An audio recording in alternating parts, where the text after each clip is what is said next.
Kita punya trauma, entah itu fiktif, entah nyata, entah apalah. Kita punya trauma kasus Siti Jenar.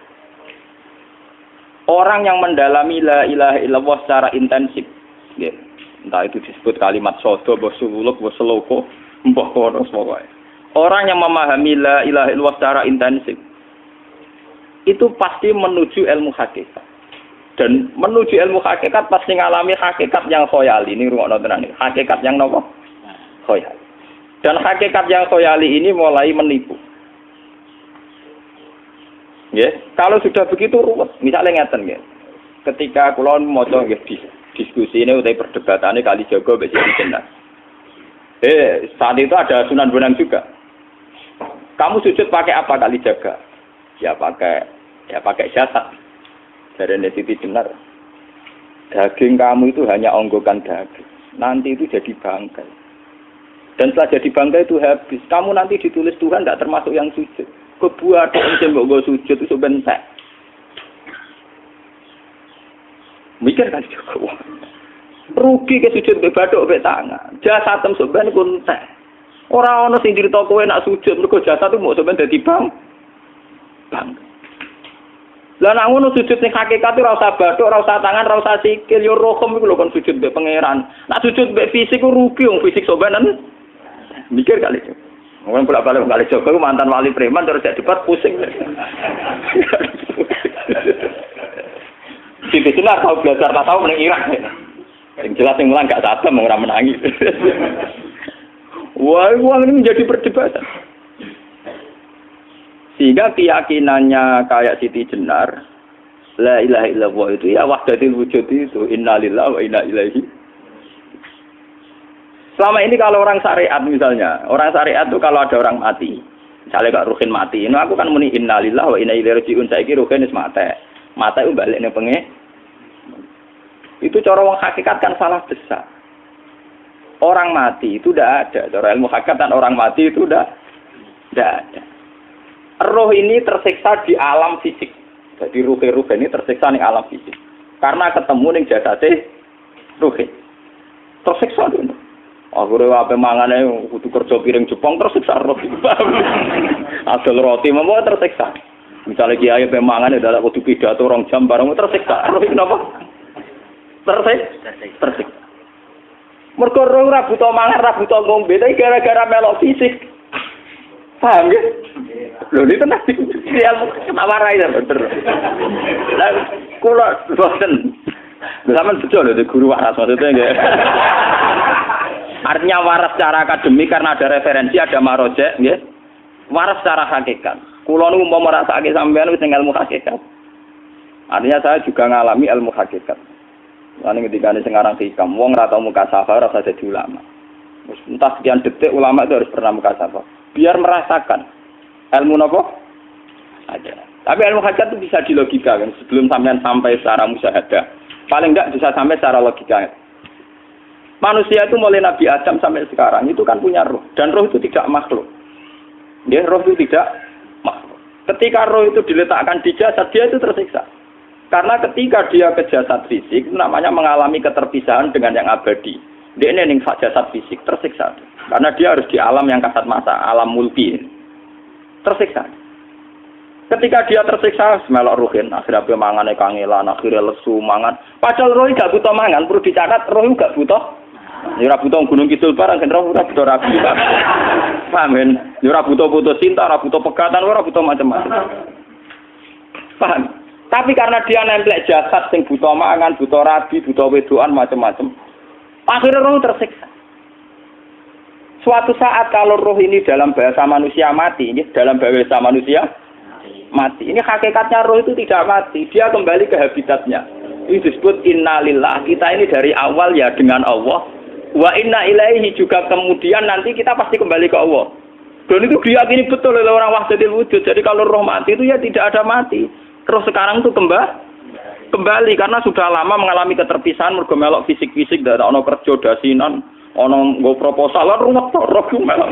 Paham itu? Kita di roh ku napa melok roh. Lah roh ya tersiksa aku ora butuh mangan, ora butuh proposal bocah ngalor. Itu tersiksa. Makanya dalam cerita-cerita Jalaluddin Rumi yang otentik di kitab-kitab begitu. Ketika beliau mau meninggal, muridnya itu nangis. Dari Jalaluddin Rumi, kamu jangan nangisi saya ini mau pesta perkawinan. Kamu tidak merasakan penyesalan saya ini lama menyesal karena harus hidup bersama kamu. Terus saya ini tersiksa karena ngalami alam yang rusak, yang fana.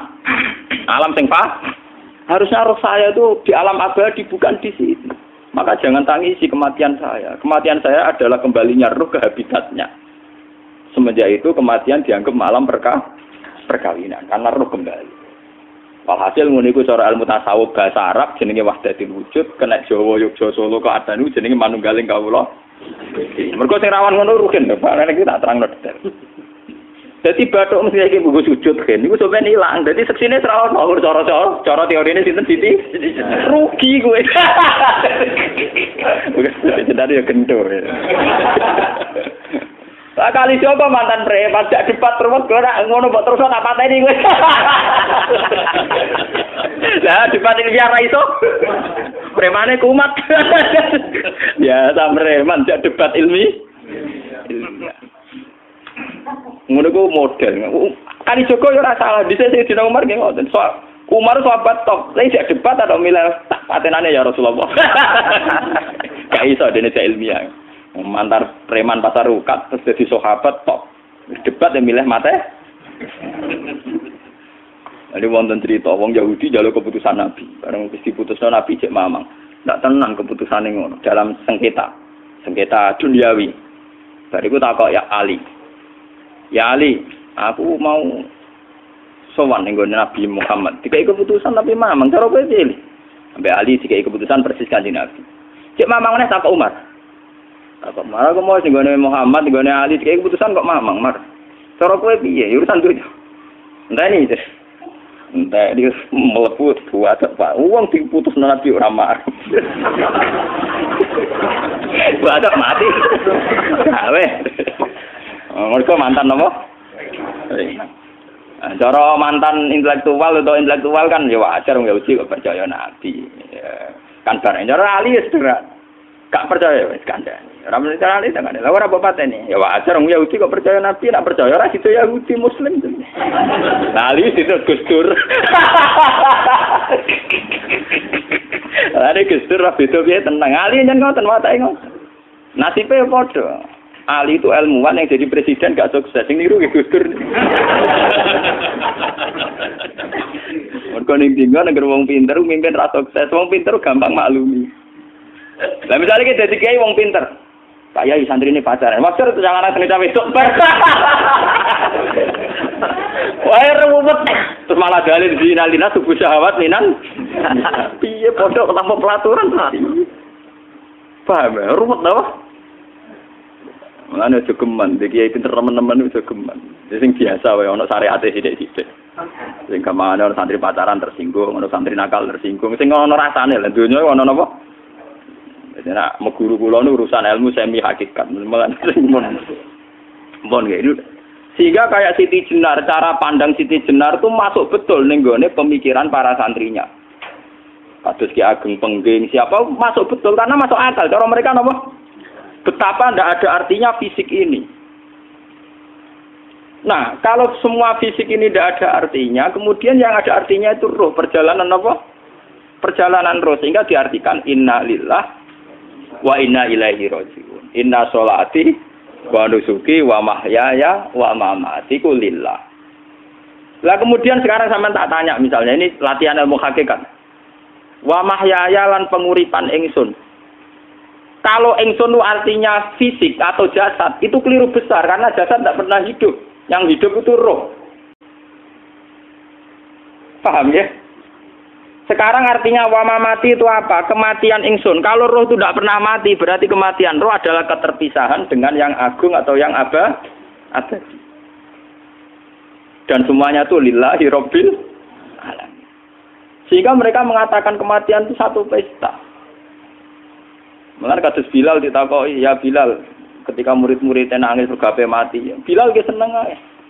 Godan nalkal akhibah Muhammad dan wakisbah. Ya, nak mati malah seneng tuh ketemu kekasihku.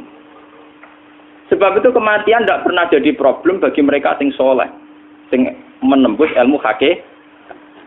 Paham? Tapi ilmu hakikat kayak ini itu yang diyakini Siti Jenar, diyakini Jalaluddin Rumi, diyakini para wali-wali wahdatul wujud. Dulu Syekh Husain sinten Al-Halal. Itu kemudian melahirkan prahara syariat. Prahara apa? Syariat. Sebab itu Wali Songo, oke Siti Jenar benar dalam filosofinya, tapi harus dibunuh. Karena menjadi prahara syariat. Sama dengan yang dikatakan Nabi itu benar, tapi menjadi prahara syariat. Akhirnya disomasi oleh Umar radhiyallahu anhu. Jadi sebetulnya sama, pola-pola ceritanya sama. Intinya sebuah ilmu hakikat harus dikawal napa? Syariat. Nggih kula bolak-balik, contoh paling gampang wit pisang. Wong nak mangan gedang kulitnya tetap dibuang. Tapi umpama gedang dari awal ora usah kulit, ra sido dadi gedang. Paham nggih? Meskipun kon ape dipangan ya dibuang. Tapi kita tidak bisa membayangkan pisang dari awal tanpa napa? Mbah kekeringan, mbah bosok, mbah ra sido dadi napa? Pisang. Terus pentingnya syariat lagi begini, gitu. Mulane penting ngaji wali-wali syariat sing pinter kados Sunan Kudus, kados Sunan Bonang. Andai kan tidak ada syariat itu dunia pun mesti rusak. Contoh paling gampang masalah pornografi, porno aksi.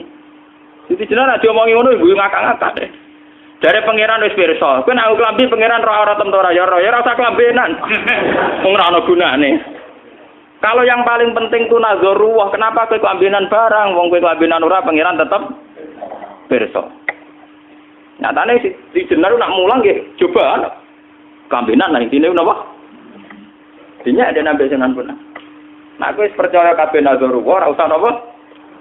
Klambenan. Tetapi teori ora usah klambenan iki dienggo tenan. Mulane nek pas do wiridan aliran sesat ciri utama.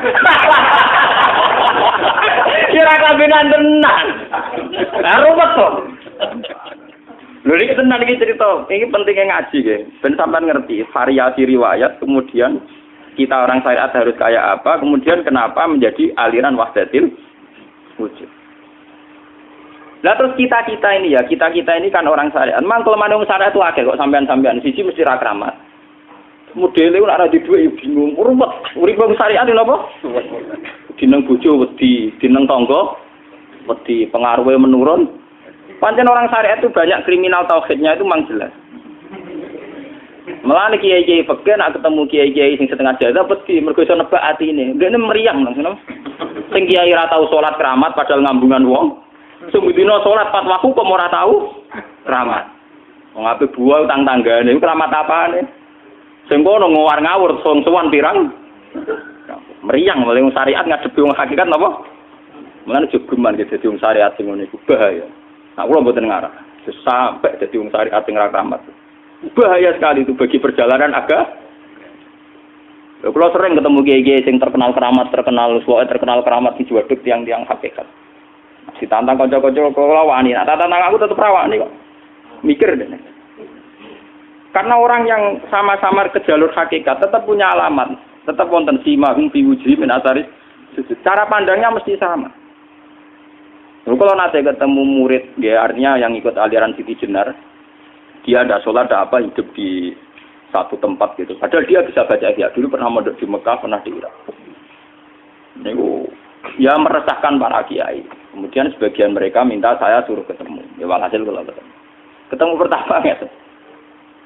Jenengan Gus Ba, tapi zaman roh jenengku teu pernah tak arani muka sapa. Nggih biasa mawon. Kula ora usah kenal jenengan nggih kenal. Dadi nggih kula biasa mawon. Lalu pernah ngajari ajaran saya Gus ning donya tak enteni mau turu ngenteni mati ngono Gus kok repot. Jawaban kula terus ya. Sampai jare wong hakikat wong ngenteni mati barang. Ya mati yo saiki iku. Ora usah ngenteni saiki padha-padha wis napa? Wis mati. Ya saiki wis padha-padha wis urip. Wis padha kabeh. Nah cara ilmu hakikat itu kan terus sama semua. Napa? Sama semua. Tadi makanya itu tadi. Kalau baleni malih, logika hakikat itu begitu ya. Roh itu ditiupkan oleh Tuhan ke kita. Kemudian roh karena ikut alam fisik, alam jasad, roh ngalami yang kita alami. Nggih. Ketika roh ngalami yang kita alami, dia tersiksa. Nah, ketika roh sudah terpisah dari jasad yang mengekang, yang memenjara ini, dia senang terus kembali ke Tuhan. Ini disebut innalillahi wa inna ilaihi. Lah jasad ini kemudian menurut ilmu hakikat enggak ada gunanya sama sekali total. Hilang di telan tanah. Lah kalau begitu jasad iki nak mbok agul-agulan. Gusti bathuk kula tak nggo sujud tangan kula ndi buktine tangan wis ora ono. Bathuk wis ora. Mulane dari Siti Jenar, hanya wali bodoh kayak kalian yang punya ajaran bodoh begitu. Malah rasupan terus. Mulane Sunan Kalijaga semangat kon mateni mergo tambah omongane glodro dindi. Tapi yang enggak disadari Siti Jenar yaitu tadi. Inti dari ilmu hakikat itu kan tunduk sama kersane Tuhan. Kalau sudah tunduk pada kersane Tuhan, kalau kersane Tuhan roh kita harus di jasad.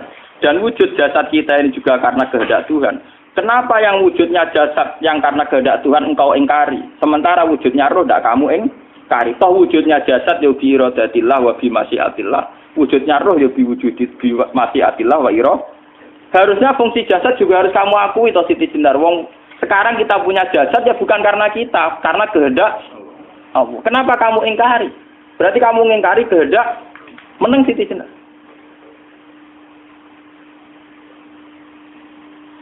Makanya hakikat yang pertama saya itu pasti khayal. Lah Siti Jenar itu hakikatnya baru yang sampai khayal itu. Sehingga dia tersesat. Sebetulnya kalau sudah hakikat beneran itu tidak perlu khayal begitu. Artinya tidak perlu khayal jasad kita sing senajan ora ana gunane ini. Tetap piye wae wujudnya karena kehendak Allah. Juga kita harus terima.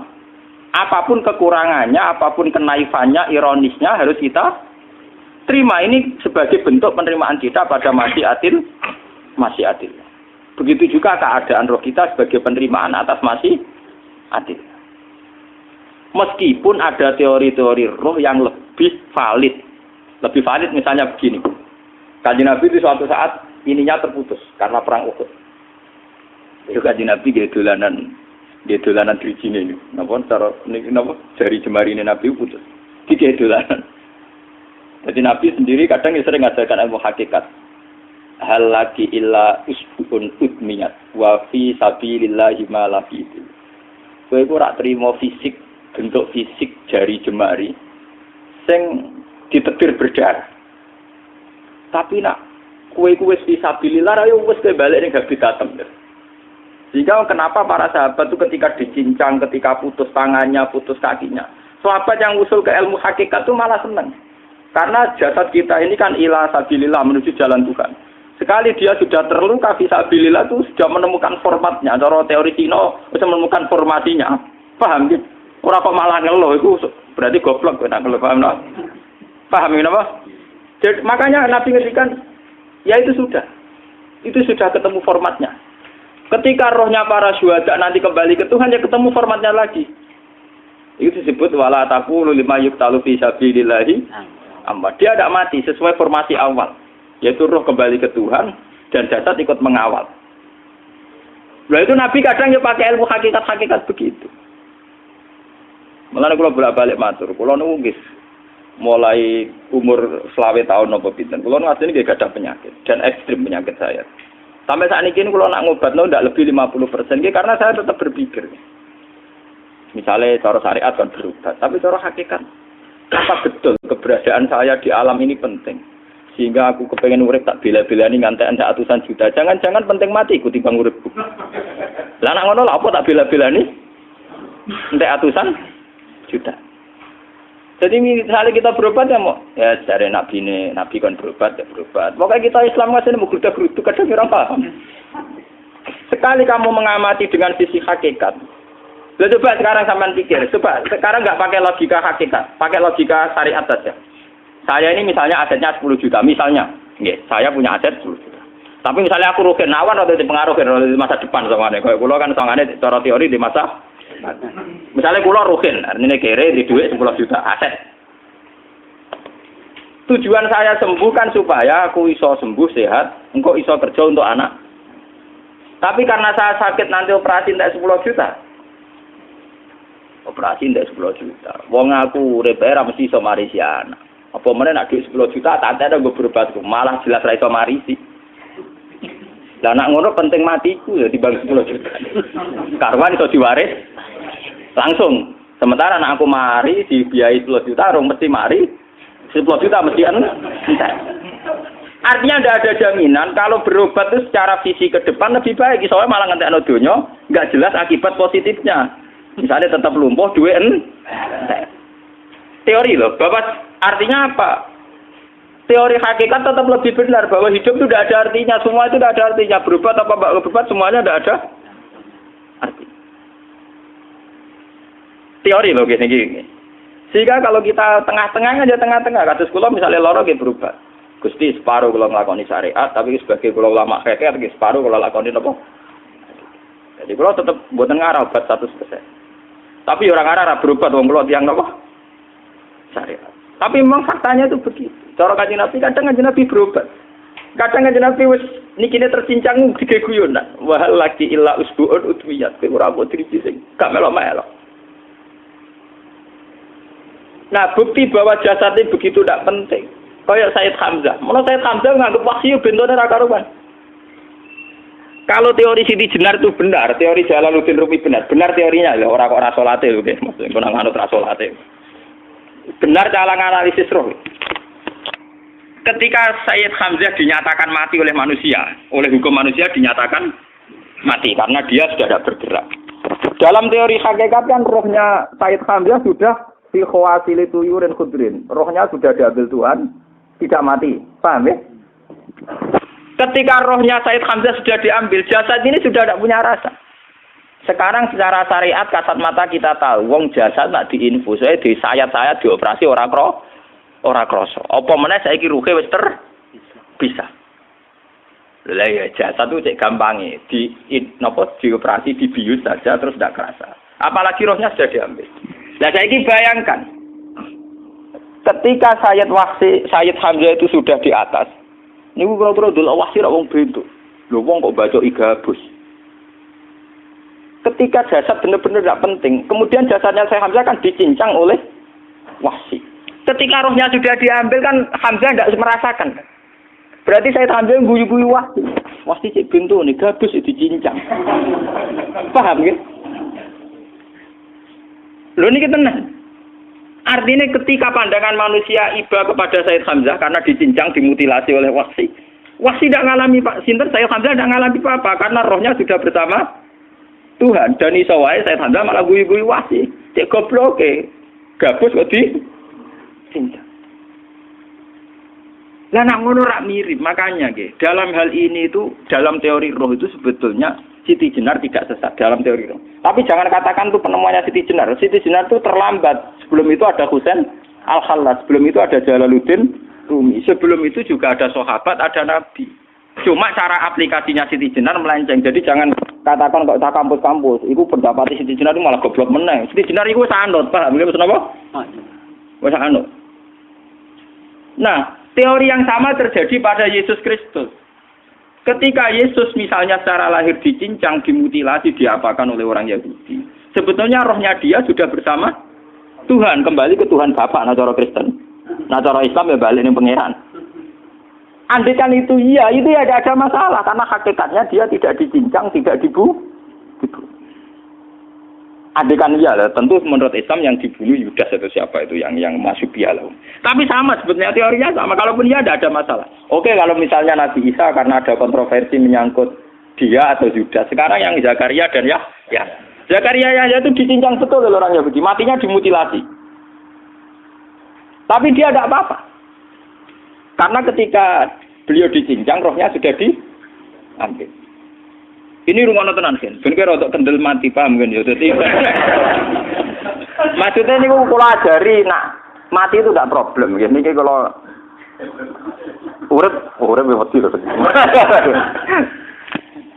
Dan ini bersamaan paham nggih.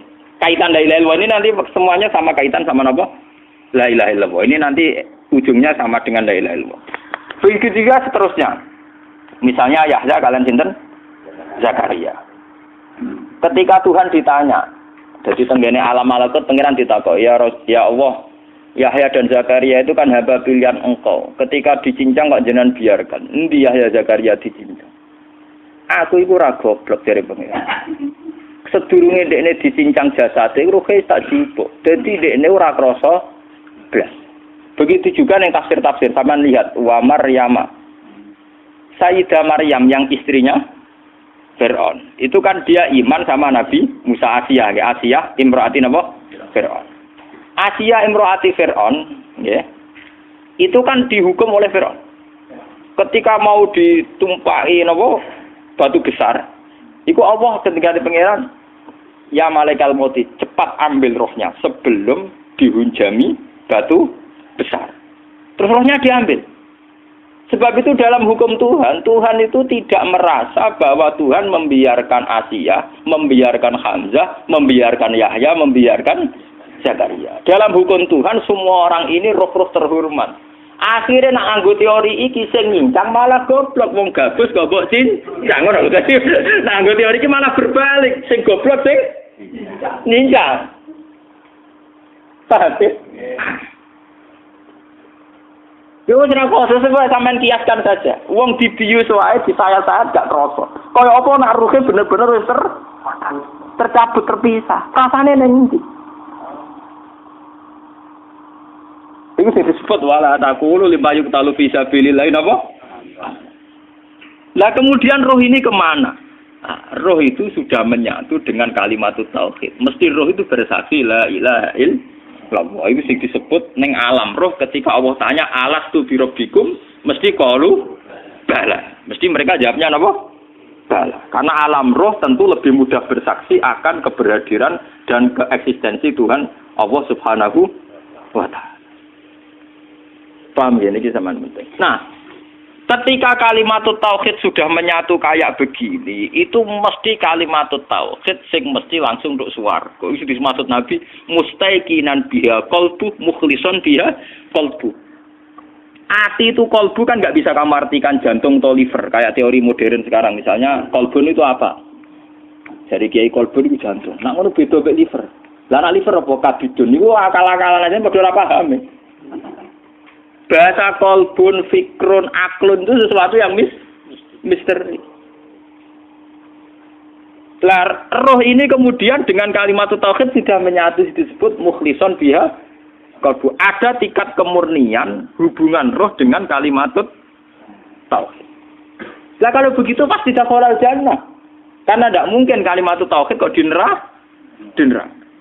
Lah ini ngomong masalah-masalah hakikat. Wong sing gak tahu petualangan hakikat, momene sing sering bingung bakas duit, bayar kredit, utang jatuh tempo, ora usah melok mikir, utek wis entek go mikir duit.